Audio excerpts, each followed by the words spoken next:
Welcome back, YouTube. I thought that I'd do a bit of a different video in the sense of my past off season, how that was set up by Cooper and obviously executed by me. So I'm going to run through that. Obviously, my last competition was the 25th of September 2022.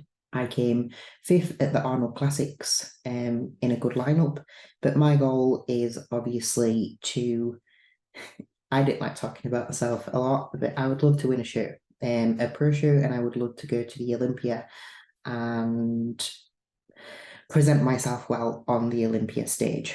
So the goal this off season was to build mass enough to be able to hang with the big girls, should we say. So the goal was muscle mass to be added, looking to be around 63 to 65 kilograms on stage lean, and leaner than I ever have. I obviously needed to bring up the rear of me a lot more, so mostly glutes and hamstrings and back, so that when that got ridiculously lean, that the front of me didn't look like a withered prune. So that's been the main goal of this off season. I do think that lots of mass has been added, and I'm just going to go through how we did that. So obviously started in September 2022 post the Arnold's.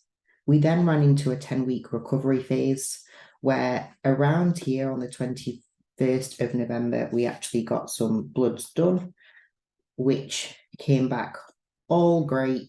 Everything was nicely aligned post obviously a heavy diet, kind of hormones back into a good place. Period had returned at 8 weeks post competition. So obviously everything from that front was obviously really great. For me, my female health is really important to me.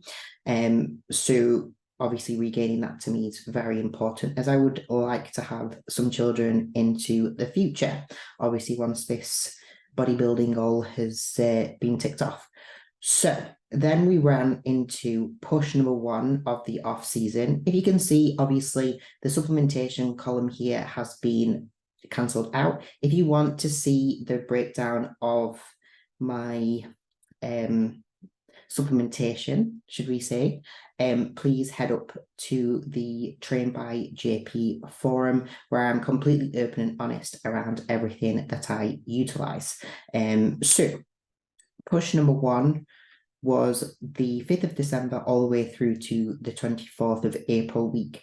So obviously it was 20 weeks in a surplus, yes.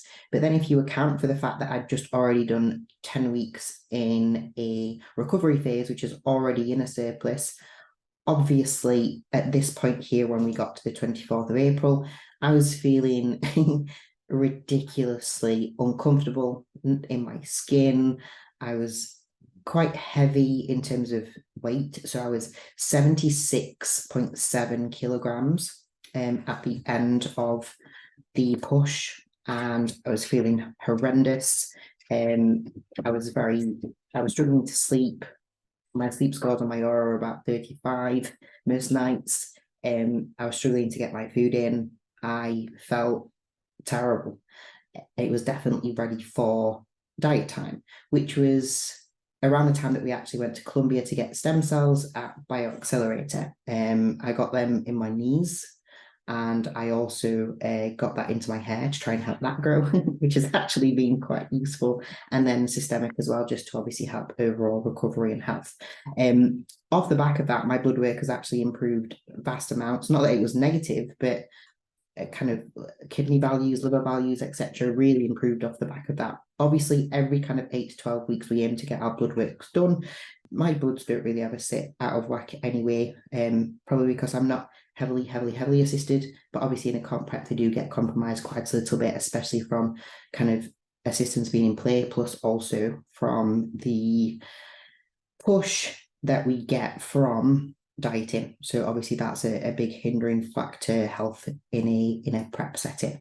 So this was the first push up, and I'll show some pictures of obviously my first push up, the end of those, because I was big, yes, but I was definitely very heavy and a little bit chubby, and it was just definitely time to reset that. So that's 30 weeks in a push phase. Would I do 30 weeks in a push phase with most clients?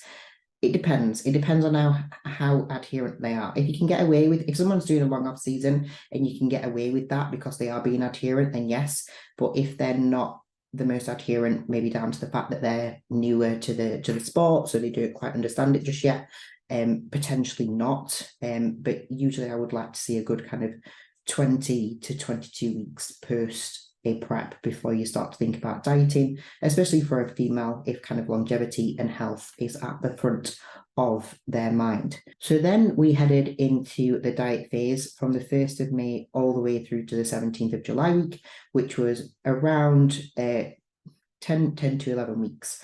In that time, I pulled off 8 kilograms. So we went from 76 kilos down to 67. So 9 kilograms down in that time, which was great. Really liked the look at the end of it, could see the mass that had been built. Obviously, I wasn't lean for competition, but I was definitely a lot leaner and in a very good position to be able to push foods back up.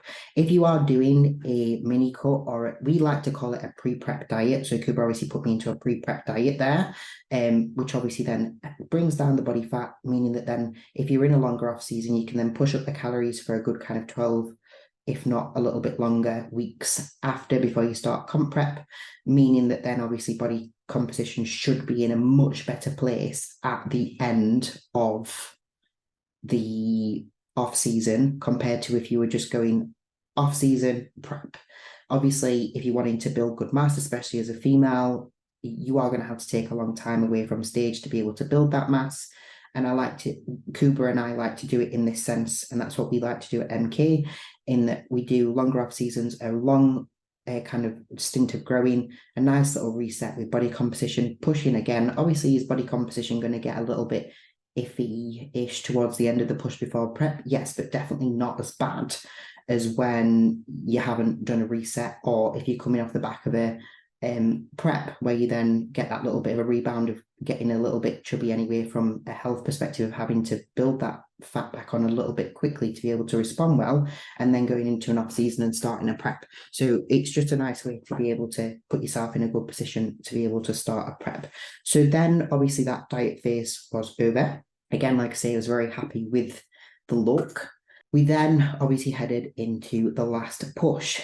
In this last push, we've been able to build up the calories, and I can get it all up here for you. You can have a look at my diet. That's not a problem from my perspective, where we got the calories up to 4.3K. And obviously that was on a training day, and on a low day, obviously up to 3.8 thousand calories. My body weight at the moment, if we look into my daily tracker, is, well, at the end of the push was at 75.7/75.8 before we then obviously headed into competition prep, but we'll come into that in a minute. So my body weight was obviously back up to what it was prior to starting the pre-prep, but my body composition was way better off the back of doing the diet, building the calories up over time, slowly over that kind of 15-week kind of mark before obviously we start competition prep, which is obviously now,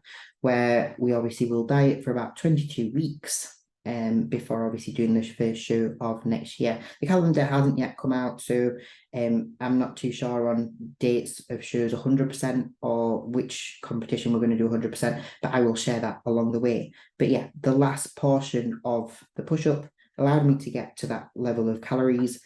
I have no cardio in. I don't really ever do cardio that much. My steps always sit pretty high, but these I've tried to keep them low to make sure that we can obviously capitalize and utilize them well whilst in the competition prep. So I'm very much looking forward to getting to work on it. But that's how the off season went for me. Mentally, I feel very ready for a competition prep.